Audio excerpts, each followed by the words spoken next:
Gracias al intenso trabajo nocturno, por primera vez la situación mejora en uno de los frentes, el de Fuentelarreina. Las temperaturas están ayudando, han vuelto a valores de hace 3 semanas, por debajo de los 3 grados anoche.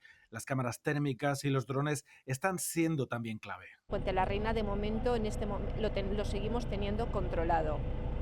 Ha sido, sin embargo, mucho más dificultoso trabajar en la parte de montanejos, porque se ha concentrado una gran cantidad de humo. El viento ayer hizo que la superficie quemada creciera hasta llegar a las 4.300 hectáreas y aumentó el número de desalojados a los 1.600. Parte han sido reubicados en Segorbe y Onda.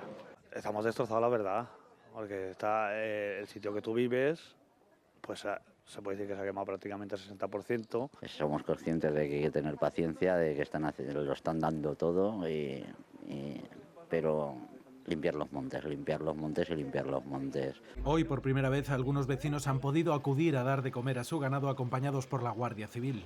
Echarle de comer a los animales porque llevan algunos más de 5 días sin comer y sin beber cuando se les haya acabado el agua.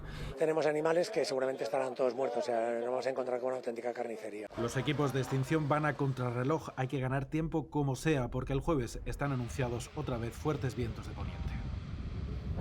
Continúa el registro de esta casa después de más de 6 horas. La operación se inició a las 7 de esta mañana. La Guardia Civil llegó hasta este domicilio y al intentar entrar, un hombre cogió una escopeta y empezó a dispararle. Dentro había una pareja de unos 70 años. Al final, 4 heridos, 4 agentes, uno de ellos con una herida en el brazo. Hay 6 detenidos, el hombre que les disparó, su hijo y otras 4 personas que estaban en otro domicilio. Los vecinos nos han contado que esta familia lleva muchísimo tiempo viviendo aquí, más de 20 años, una operación antidroga que continúa abierta.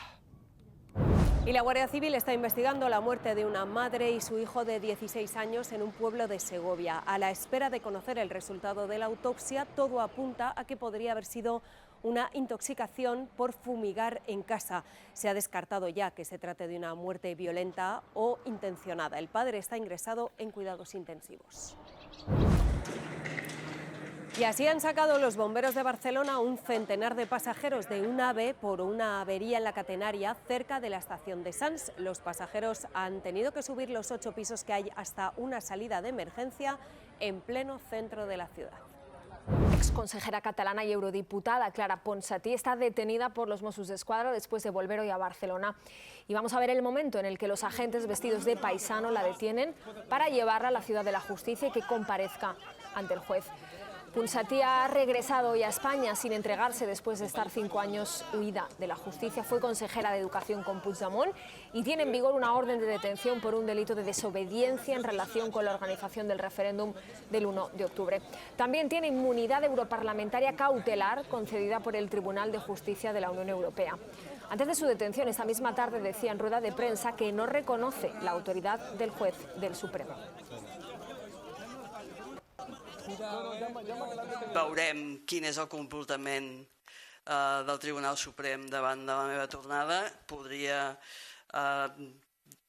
diguem-ne, donar més lliçons de la seva manca de respecte pels drets fonamentals. Bruselas ha dado el visto bueno para prolongar este mecanismo que pone un tope al precio del gas con el que se genera electricidad para abaratar la factura.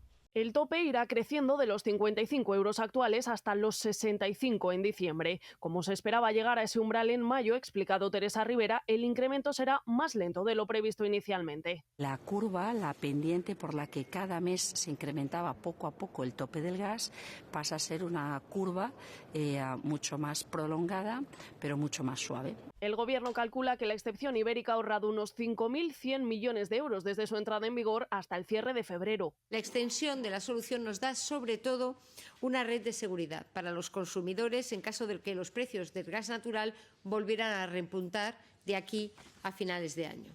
Puede que no haga falta activar este mecanismo si los precios de la electricidad se mantienen por debajo del tope fijado, igual que ha ocurrido en el último mes. El precio de la luz se situará mañana en 68 euros el megavatio hora. Y hoy también es noticia el gasto en pensiones, que ha marcado nuevo récord en marzo. Cerca ya de los 12.000 millones de euros, casi un 11% más que en el mismo mes del año pasado, aunque según subraya Seguridad Social se mantiene en porcentaje el gasto sobre el PIB en el 11,7%. La pensión media de jubilación está en 1.372 euros al mes. La novedad en las últimas horas es que tanto Macron como los sindicatos habían hablado de diálogo, pero luego hay una letra pequeña, el escollo, ese artículo principal de la ley al que se oponen el 70% de los franceses, que retrasa la edad de los 62 a los 64 años. Por eso los sindicatos esta mañana proponían suspenderla durante un mes o mes y medio y buscar una persona que mediase. Pero el Gobierno ha dicho que esa intermediación no es necesaria, que se puede negociar cara a cara, con lo cual se vuelve a la posición de salida inicial y puede ser que esa negociación pues no se llegue a producir. Habrá que ver si después de esta 10ª jornada de movilizaciones los sindicatos fijan otra jornada de huelga general. En esta manifestación de París en la que nos encontramos se teme que se podría volver a repetir los altercados violentos del pasado jueves. Interior ha destinado 5.500 agentes entre policías y gendarmes. El presidente del país, Isaac Herzog, ha ofrecido mediar en las negociaciones. El primer ministro aplaza esta reforma judicial, pero los grupos convocantes de las marchas anuncian que seguirán protestando en la calle. Ayer miles de personas salieron a manifestarse de noche en Tel Aviv hasta altas horas de la madrugada y de nuevo intervino la policía para disolver a los manifestantes con cañones de agua. La situación es peligrosa. Sigue en juego la democracia de Israel, dice este joven partidario de seguir con las protestas. Es la única forma que tenemos de luchar.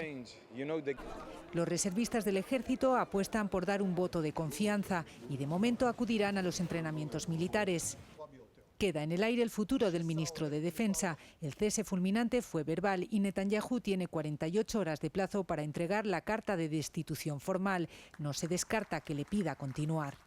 La atacante llega en coche e irrumpe en la escuela primaria de Nashville, Tennessee, rompiendo los cristales de una puerta lateral a balazos. En los colegios privados como este no hay asignados policías escolares.